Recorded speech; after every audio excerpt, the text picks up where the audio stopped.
And hello good people of the internet, it is I, Tommy Kelly, and this is Adventures in Woo Woo. And in this episode I want to talk a bit about the return of the black dog.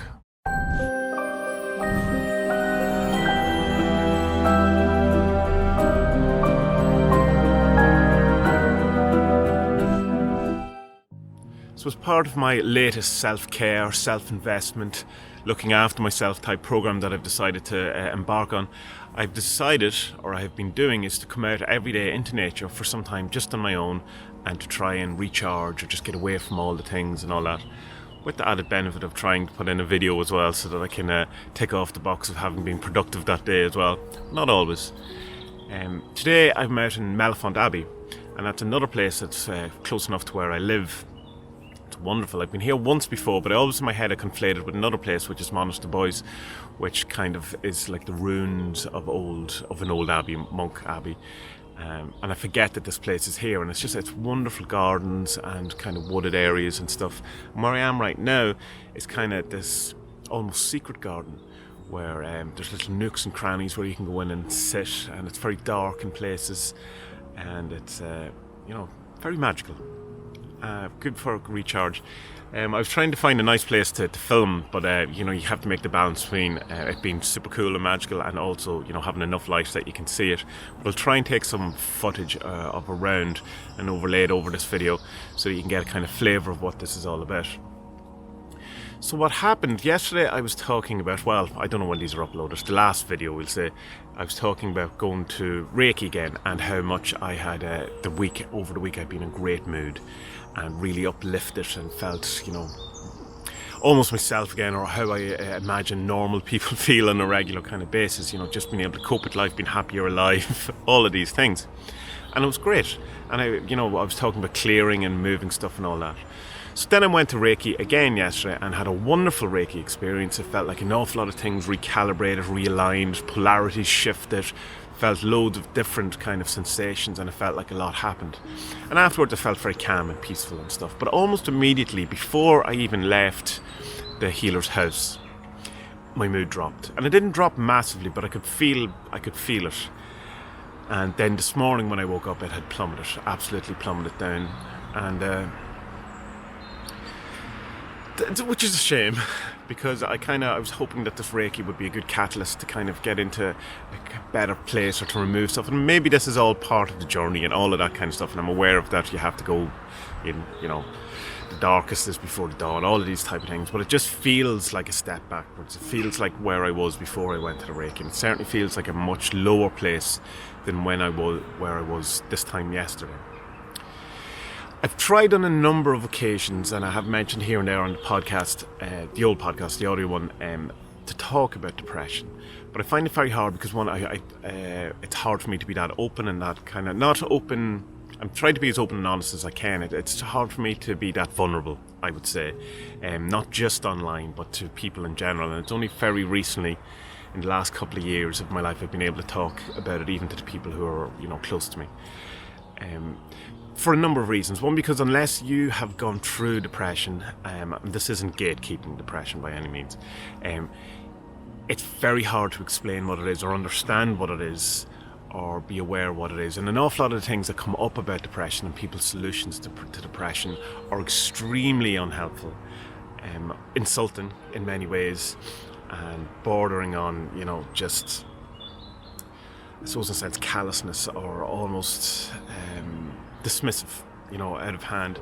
And you get things like go outside more, exercise more, eat better, you just want to be unhappy, and all of these things. Or what have you to be depressed about? All of the people have it much worse. And all of those things can play a factor, obviously, but an awful lot of people who are depressed do eat well, do exercise a lot, do get outside, and don't want to be unhappy. When I woke up this morning, I woke up to that mood. And so in that place, it's very hard to find, if you're looking for the trigger. What's the trigger? Why did I end up like that? And you could probably point it back to yesterday and when it started. But I've had many a morning where I've gone to bed feeling elated or in good form or, all set to, battle the next day or whatever it is. Battle's a very bad word. All set for the next day, and then woke up with no energy and zero and plummeting and darkness and my head in the wrong place, all of that. And it feels to a large extent like I'm not in control of that, like there's as if there's some kind of being hovering around you who has decision over your mood. And like the same way last week when I was in great mood, as if I had no control over that, as if I was being allowed this. And whereas not necessarily feel then when it plummets that it's a punishment, but it's like that I've no say in it, that I don't get to decide. The only thing I get to decide is how I react to these feelings. And people say, like that you can spiral, which I can, and you can stop yourself from getting to that point. But that's hard when you wake up in that point, because you're already gone past that. You can't stop the spiral because you're mid-spiral and you haven't been conscious for how it started. So that's not to say that I believe that there's someone up there having like an alien grey looking over me going, depression button today, or happiness or whatever. But it's just kind of a nice metaphor for me to kind of view it as, in that it does feel like it's out. In the same way that when someone gets sick or someone gets cancer, or I went dark very quick, but it's like in a sense, whose decision was that? It's like your body's decision, or you've no kind of control over what your body does. It's like there's this kind of separation between your persona, your person, and what your body does. And that's particularly evident when you get sick, because you kind of feel like you're blaming your body in a sense, but that is you. Or is it? The whole spiritual thing of you are a spiritual body or spiritual being having a, temporary human existence and all that. As if, again, that kind of idea of that you're trapped within this human thing. And I don't know, but I definitely do feel a disconnect between myself and my body and my emotions. It's almost my emotions happen to me or inflicted upon me rather than I have them, or I experience them. Like that darkness or the black dog of the depression feels like an opposing energy on me. It doesn't feel like it's part of me. It doesn't feel like it's me doing it. It feels oppositional. It feels weighty. It feels it descends on me. And when it goes in the same way, in that it starts to dissipate and it starts to lessen. It's not suddenly good news or your mood change. Although it can be quite sudden, but I mean it more sudden in that it's not like on off. You can feel it gradually disappearing and dissipating and stuff like that. Almost like as if you're on a drug and you can feel the effects wearing off and that. So while by all of that, I've obviously disassociated an awful lot from it, but it's something that I don't know what to do with, because, as I say, it feels external, it feels done to me. And so I have to, in some way, incorporate that back into who I am and kind of look at it that way, and really take this time coming from the Reiki and what other things I'm going to do. I'm going to try and get to do some acupuncture this week as well, and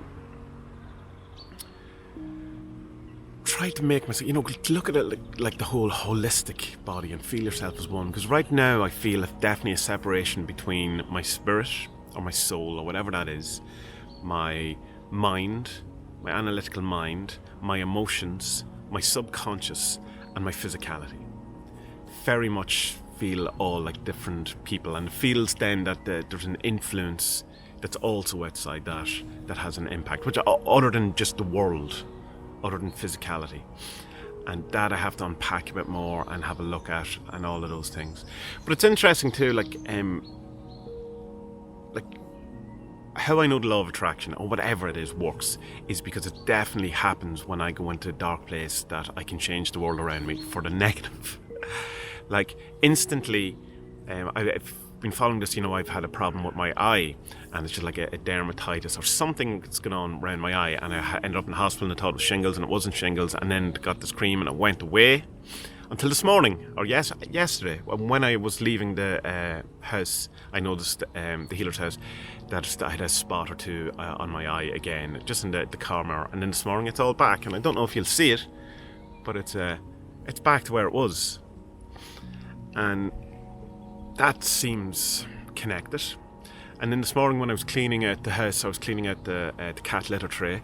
The bag just busted everywhere for no reason, like no reason. And like first thing in the morning, already feeling the worst of the worst, and then here's the spiral. And that's more than just me putting an undue emphasis on something. That's something really unlikely and shitty to happen. That's something that I do every day, is clean out the litter tray. And then on days that I'm happy, everything's fine. And then on days that I go a bit dark, this type of stuff happens. And then, then it gets spiraling. So that's always my proof of why I think the law of attraction works, because of my negative ability to spiral things worse and worse. I just have to work on the good things. And by that I try to constantly do the 5 things I'm grateful for, and constantly make a big deal. In reality transurfing, he talks about when something good happens, make a big deal about it. Rather than, because we make big deals out of the bad stuff that happens, and make a big deal out of the good stuff that happens. So I just wanted to talk a bit about that, because it's something I've kind of avoided on the video, certainly, and to a large extent, although I did touch on it in the podcast, just because it's hard for me to talk about, because I'm guarded around it, because I don't want to come across as a whiner or some poor me. And I do have victim issues, in that I victim play as part of my shadow work, my shadow stuff, and so I have to be aware of that, of not falling into that trap. And it's all too easy for me to kind of garner love and attention from people by playing the victim and telling the sad story. But it's also a part of me that does, that in a sense is a victim, all terrible words, but it does suffer from this thing that I need to explore and talk about. And this is the whole point. The original point of the podcast was for me to kind of go through all of these things, talk about them, talk through them as a kind of counselling session for myself in a way. And I kind of missed that from the podcast, which I don't do so much in the video, which I'm going to try to incorporate a bit more vloggy, a bit more just me talking about my life, rather than trying to do an adventure in woo-woo, or talk about a particular topic, or thing. Well, I'll do all that stuff too, but with these kind of life kind of videos as well, because they're important for me. And being that I don't think I'm particularly unique in these kind of situations, any kind of insights I can find might be helpful or applicable to other people. Or if nothing else, it's that it gives you some people to see that you're not alone in these feelings, or I'm not alone, or all of these things. So yeah, that's where I'm at. Not good today, and because of the way these videos comes out, by the time it comes out, it could be a week or two. Hopefully I'm in a better place, but I thought it'd be important to mark, which means that I did mark the fact of how good I felt from the Reiki last week, that it's important to mark how dipped and the black dog has once again visited me. But I am trying stuff. Here I am in this wonderful place, trying to recharge and get myself back together and all that. And let's try to look after ourselves. Self-care is important. So good people of the internet, until our next adventure, be well.